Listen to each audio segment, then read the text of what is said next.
Hey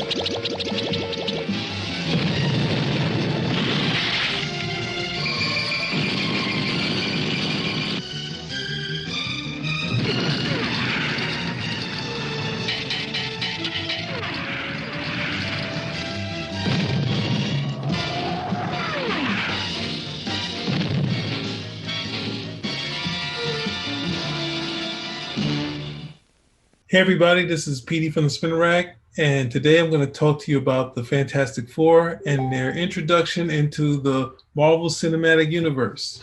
Now, the Fantastic Four, well, that raises a question.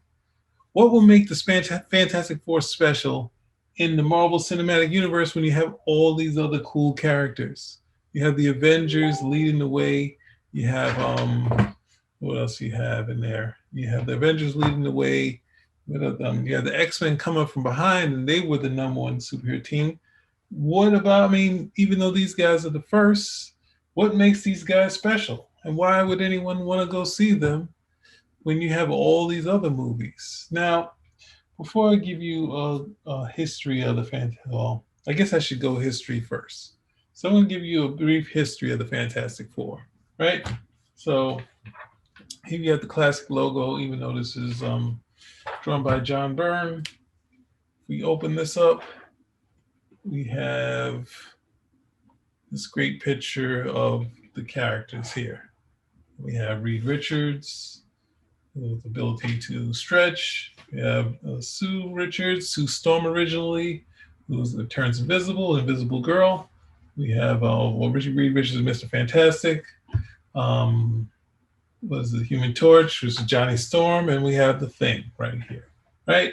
So this is like sort of the classic sort of look, sort of the updated look of these characters, even though John Byrne has retailored the Fantastic Four's costume, making them a little bit, going back to the early Kirby designs, making them really look dynamic here.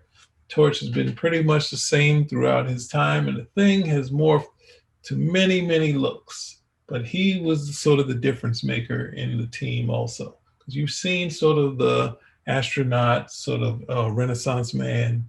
Obviously, you know, you have not sort of only a bombshell, but the girlfriend, the hothead, and then you had the monster, the tragic figure in the Fantastic Four, which a lot of the classic writers sort of played to the aspect that Kirby made them very humorous. So if we have this picture here, we also have a book here, The Silver Age of Comic Book Art by Arlen Schumer. Now, if we look at his book, he has this nice segment of Jack Kirby. So you can see the kind of art and how gruff and how grim Ben Grimm was, you know, this sort of thing, this oddity. And you can sort of look at the effects that are used here. And we're going to get into the inspiration, which is the Justice League of America. And if you can see, the Fantastic Four cover is almost in the same layout as the Justice League cover. But when you see the original form, I showed you how they kind of looked sort of present day. They don't, I guess you can say, yeah, they still sort of look like that. But look at the Thing here. Look how gruff he is. And then the Human Torch, it looks like a person on fire. And this nice effects that he did. You can see Doctor Doom, all these sort of look at his face is destroyed, sort of what they pull for. Well, we're going to get through the inspiration for these sort of characters and what they inspired afterwards. And then here's some more of Ben Grimm and this sort of tragedy that you could draw on, which I would hope the movie, the current MCU movie, draws on this, because he is a humorous character, but he does have a lot of tragedy in him, which can be played up. Since you have all these other characters who kind of have a little bit of tragedy, but you know, here's the Hulk, obviously, you know, the Hulk. But we're going past, these are obviously the other creations. Captain America, that was Joe Simon and Kirby. But then you have some other effects that Kirby did. So this sort of scale and that Kirby was doing with the characters is extremely interesting. You have the Inhumans. We're going to get into that in a little while, but we get to see some of the things and this real funky scientific artwork. And the Silver Surfer, which we've seen on screen, he looked pretty good on there, but here's Kirby's version of it, what they were drawing from. And then we have Doctor Doom and Galactus, which we haven't seen Galactus, but we've got hinted at Galactus. And that's Thor. So this is a nice book to have.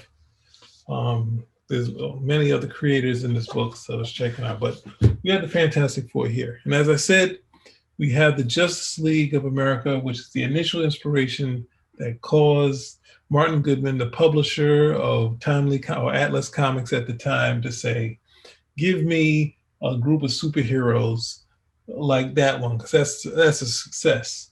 So they cobbled together some characters. Obviously, the Invisible Man was there's a book of Invisible Man, so that's not necessarily original. Reed Richards, who's he had Plastic Man and Elongated Man.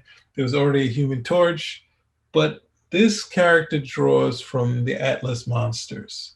But we have a source that came before.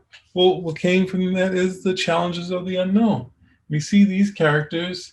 They all have sort of the same uniform, just like, well, you can't see the Torch's uniform, but these three have the same uniform, and Ben is kind of uniform with them. And this is the book that Kirby did before.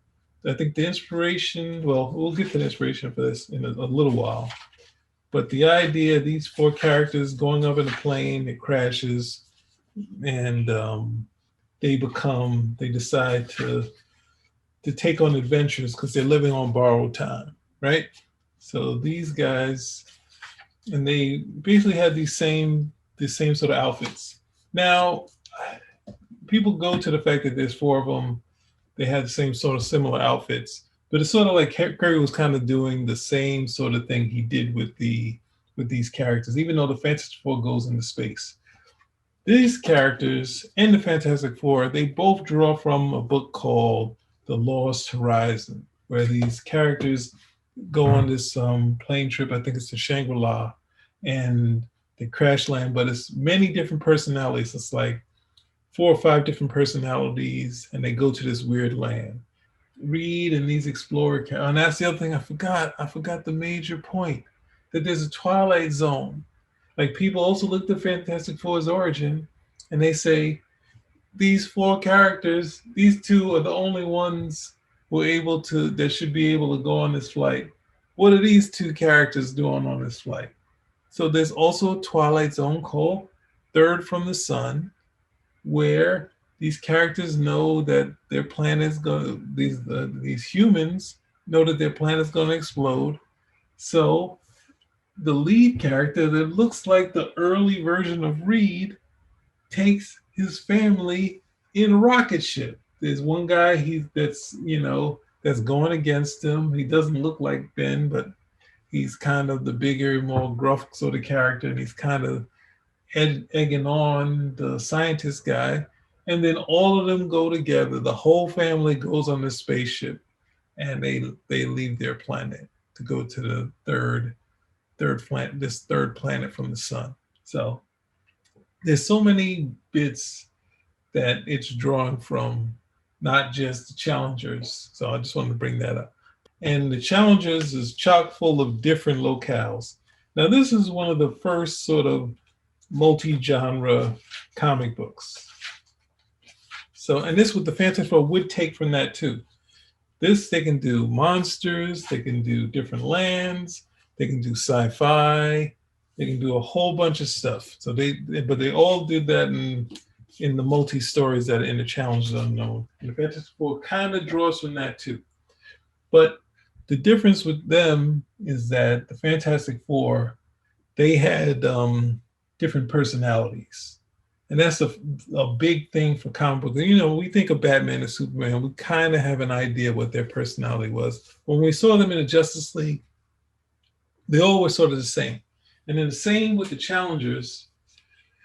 We saw the Challengers, and even though there's a professor, there's a pilot, there's a boxer, and there's this Daredevil, Circus Daredevil, they all seem to have the same personality. And that hadn't been brought into comics yet, of really going to personalities But that is sort of Stan Lee doing comics the way he wanted to do. We had the scientist who sort of he's action oriented. He's the classic not just scientist but the astronaut. We have but they all clash. Like Reed and Ben clashed. Johnny, Ben, and Reed clashed, and they also clashed with Sue at different points. So this sort of bickering really what brought the Fantastic Four into prominence. It's something that no one had seen before. They hadn't seen it in the Challengers of the Unknown. So then Stan Lee would do similar to that. The Fantastic Four could do crime genre stuff.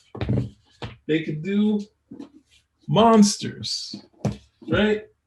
They could do EC stuff, which would be like the sort of the horror, and sort of some of the horror effects would be in there. And sometimes they could do humor. There's a spoof in the Fantastic Four. They could do humor in that.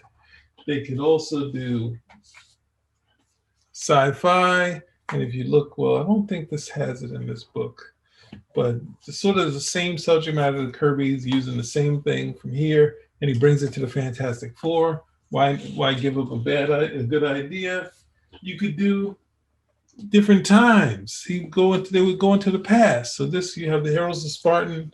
They have this character that goes into, I think it's the Spartans. You could do this sort of stuff in the Fantastic Four, right? So taking that same note was in the Challengers, but Stan and Jack took it one step further. Now you had Superman and the whole thing with Lois Lane, but Stan and Jack would throw in the romance, the young romance books from the 40s into the Fantastic Four, when you have love triangles with Sue and Submariner, stuff that hadn't really been done, where the love triangle with Superman is actually his alter ego. They would draw, since Kirby created the genre, they would draw on this sort of things of not Archie sort of romance, but this sort of real life romance and stuff like that. So that gives you an overview of the Fantastic Four and all of the things that made it a success, right? I got through it. I got through everything I wanted to say about them as characters.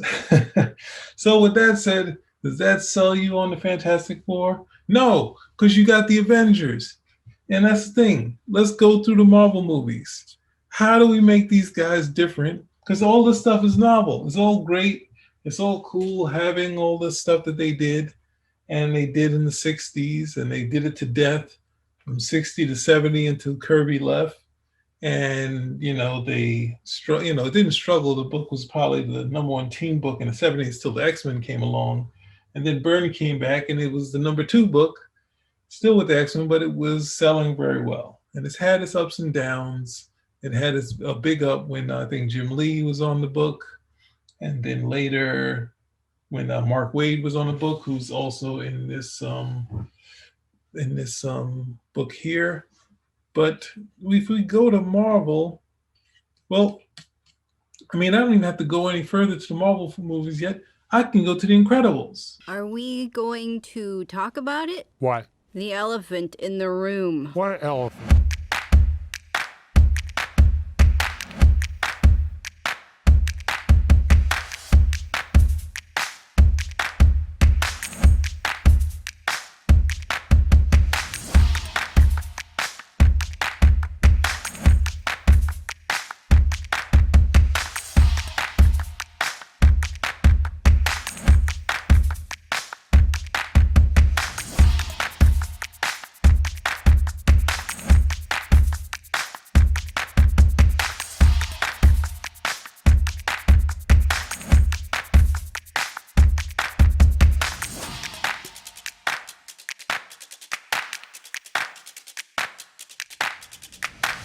So if you're a fan of The Incredibles, you've already, look at the Fantastic Four and say, what's the difference?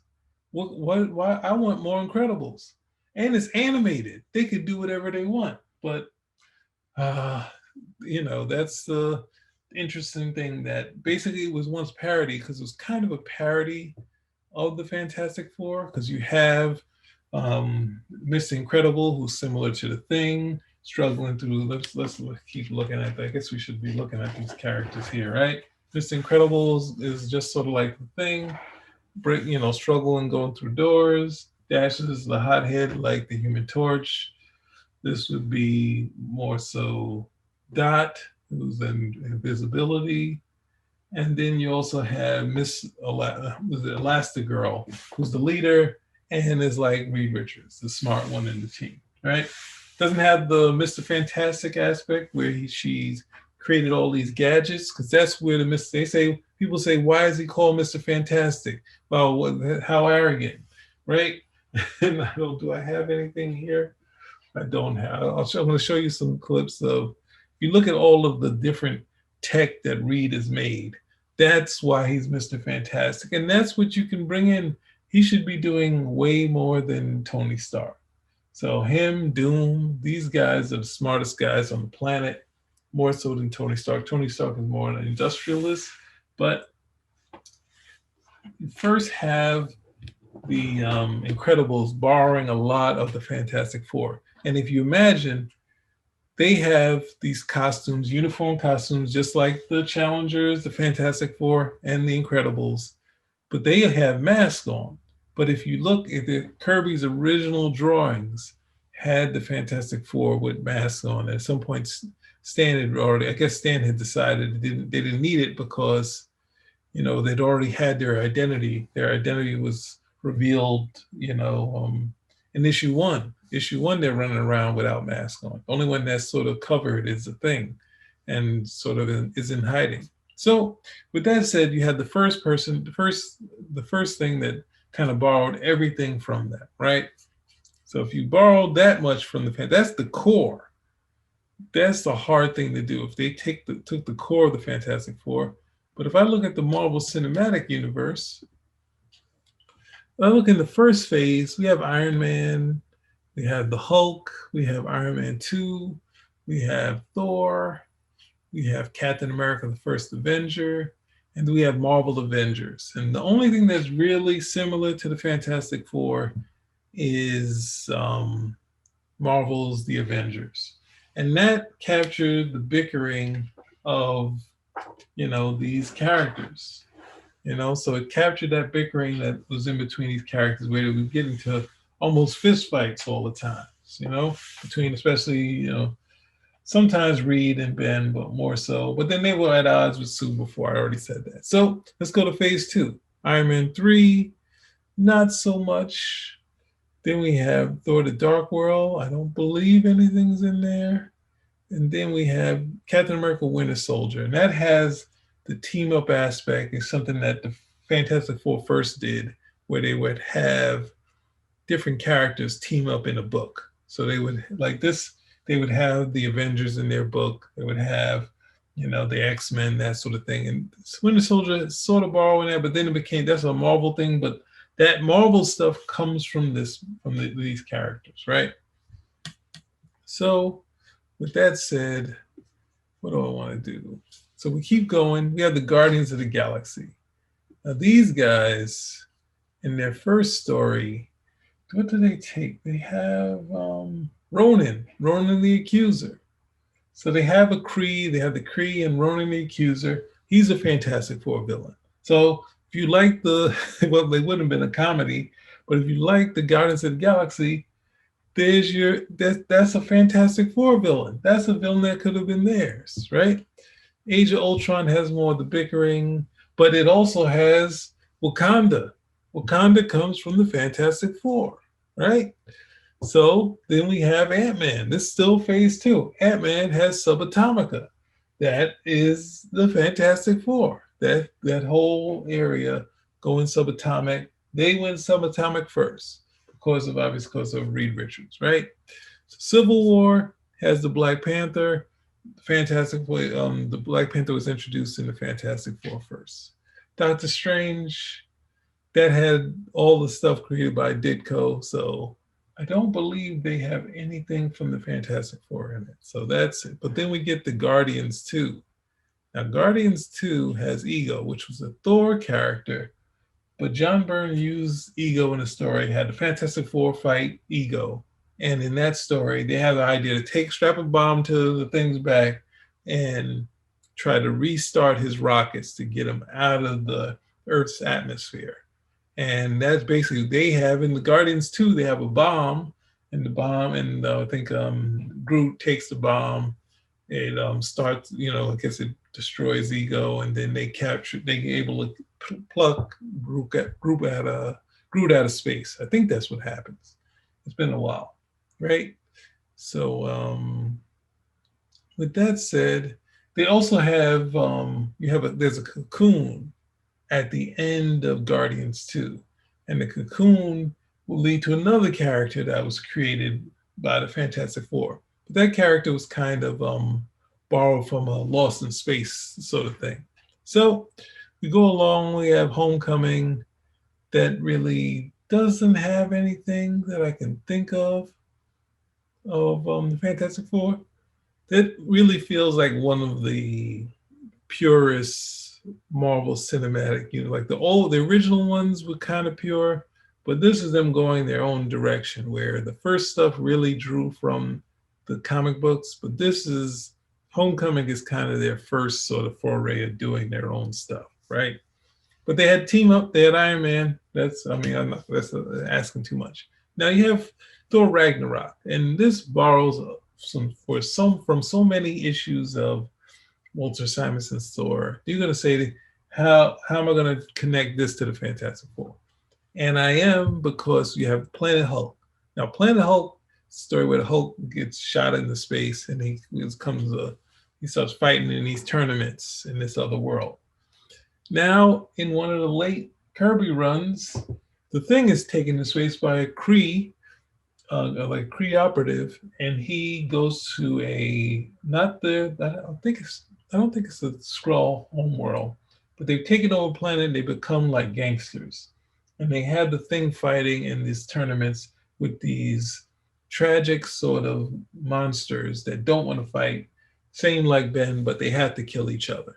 So ultimately, that bit was used in Planet Hulk, which is used in Thor Ragnarok, right? Black Panther created in Wakanda, both started in the Fantastic Four. Obviously, Ant-Man and the Wasp, Subatomica, they go to that sort of thing. Captain Marvel introduced Skrulls that were introduced in the second issue of the Fantastic Four.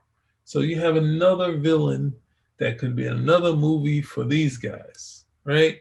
And then Endgame borrows from so much other stuff. It's not even worth mentioning Fantastic Four. So they also said that Black Panther 2 is going to have Doctor Doom, and that would be kind of sad. But what can you do? Well, that I think covers it. So, then what else? Then I pointed out all the stuff, but what do you do? What's left to do when the Avengers and the MCU has just taken everything that you could throw and do a Fantastic Four movie? I think Neil Adams had said that the best story was Galactus, and if you can't do that right, then you can't really get these guys right. And I would have to differ on that one, saying that if so many concepts of theirs have been used in other stories. Oh, Loki has the TVA that was in the Fantastic Four. What's that thing? The WandaVision has Agatha Harkness. She was their babysitter. Oh man, it's just so much, so crazy. I almost forgot those two. So if you've taken all of those bits and that stuff Reed and Worlds Reed can find, and you've already had the Josh Trank movie that did the Negative Zone not well. You had the first two movies that had Doom. You also had the Silver Surfer, who was done well, and Galactus was hinted at. I guess people did not like that, so we can't go there. But what's left to do? Now, I wanted to. That's why I have the burn run here, because you also have this picture here of the Fantastic Four done by a great artist who passed. But you can do cool stuff with the form fitting outfits on the Fantastic Four. But one of the things that I think John Byrne did when he was working on the Fantastic Four was drawing on the earlier comics, sort of these wide collars and having it look like a real outfit. And you can see Kirby, his initial outfits are have been really cool, but then kind of streamlined it as it went along. The colors got thinner, and the costume became more like skin tight. And that's one of the things in the movies that those first two movies and the one that Roger Corman did, they also tried to do skin tight outfits. Now these guys, they don't have to have on skin tight outfits. They can be explorers. They can be they can have the four on there, but you can do different things because there's also not just this sort of look. We also have them when they went to the Warlord story. They have a great image. Now, here's another look that Byrne did for them. I showed you this one look. Now you have them actually with these vests on. You have White Wingfoot, and you also have the She-Hulk. And this could also give the effect of being, explorers. But looking at the costumes and really coming up with something that's visually dynamic. So you have this look that I have here, the original classic look, where Byrne is sort of really highlighting the early look that Kirby did, and this is also this thing he has here is sort of a makeup of an early thing that Byrne did. I'm gonna do something later on the different looks of the thing, but I'm just gonna but so you have that to look at. So once you look at that, then you say, all right, let's make these guys look good, right? And we also can do them because they also work without the costumes, and that's one of the things that Stan did. You could see a lot of the TV shows have stripped them of the costume, which was Stan's original plan. So that's one of the things that people, wow, let's do heroes without costumes. The Fantastic Four was that too. So one of the things I would do though is make sure these costumes work. Because if you make them look cheesy, it's like if the way they've highlighted Spider-Man's costume, don't blow this. I'm not going to go through all of this stuff because I'm going to bring into something that I don't think people want in their comic books. But if you look at the Superman movie, the Superman movie kind of gave us Superman as a tragic figure, right? And it gave us something where the audience wanted the superhero to save the day, right? Because it gave Superman a challenge that he couldn't, he starts in a tragedy, losing his entire world. He can't utilize his powers in a, as sort of showboating. He loses his father. And then in the end, when he almost loses Lois Lane and he reverses time, the audience has no problem with this because they want their hero. Like, we are invested in this character. We know the tragedy that he has. So we kind of are okay with it. But the emotion in there is something that we feel, and we feel for Superman, and we're okay with him reversing time or reversing, whichever way you want to say it. But that's the fun part of it, is that when you look at this stuff, you could do tragedy. You could look at the Fantastic Four and draw out that Reed Richards caused the thing, right? And play up that tragedy, not make them enemies, but draw on it. That's what Byrne sort of did. That Reed is just racking his brain trying to fix and cure Ben, and to and it's not, he hasn't figured it out yet, or there's something that's holding it back from fixing it, and it's not something that he doesn't understand, that's not able to cure, because Bennett sometimes can transform back to human, but he has little control over it, nothing like the way the Human Torch and the rest of the team have. So trying to play up that tragedy, because there's been tragic moments in the Avengers and these other movies, but you have the Thing here, and instead of going to making him the way they did in those first movies, where he kind of gets used to it and says, "Hey, I can do all these other cool things," instead of tricking him into just enjoying it, play up the way they do it in but instead of, but just for humor, do the this character that's sort of hair trigger, sort of a struggle and struggling with being stuck in this form, because it's something that you could possibly never get used to. You can do the adventure stuff. You can try to have them come from another world, but that would be the thing, is that remembering that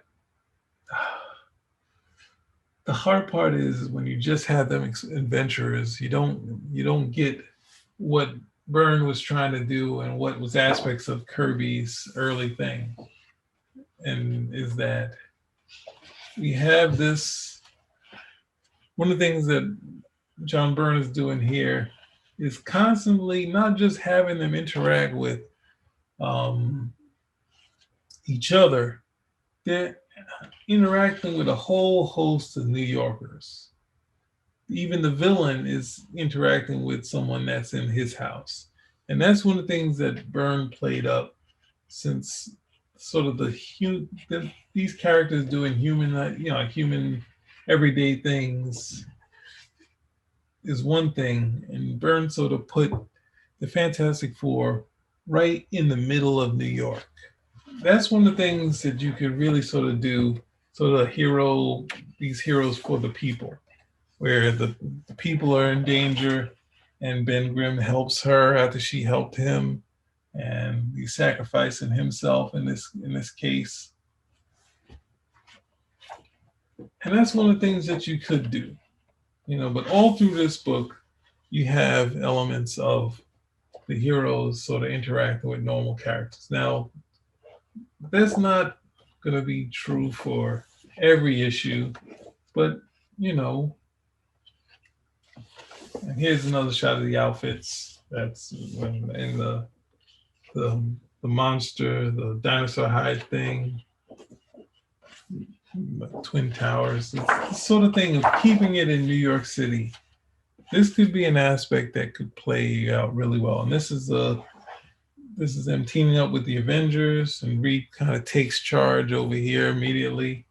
So that's one of the things to remember. He's kind of the father of the Marvel Universe, which no one would even know Iron Man now is.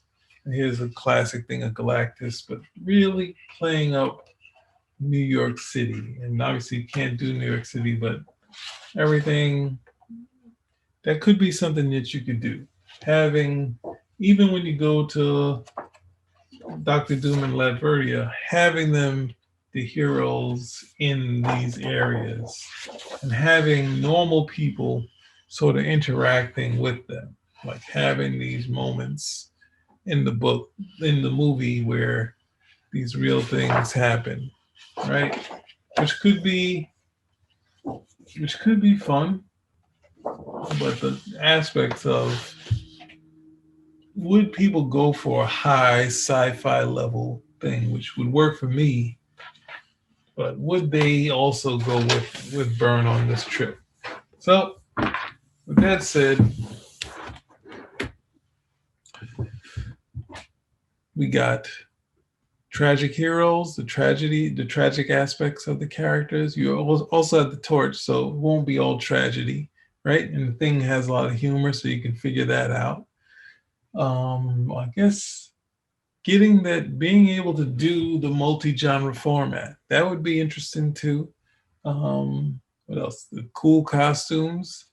That's the other thing that you have to do. You have to do some cool costumes. I think the explorer aspect, which everyone has sort of talked about, not making them from the 60s, having them be explorers, but have them grounded in New York City. That's what Stan and Jack did. They were very much grounded. And Byrne tried to up that ante on that because he kind of did something similar to the way Lin Wen sort of did the Hulk, or having the Hulk go to these towns and actually interact with people in these towns. But Byrne has gone even further, where he started with a normal character, and then the Fantastic Four would come into the story later. You know how you if you see a lot of these sort of TV shows where they switch sort of the narrative, that's what you can kind of do with the Fantastic Four. And it'd be interesting to see if you would be able to do something like that, where you do a storyline where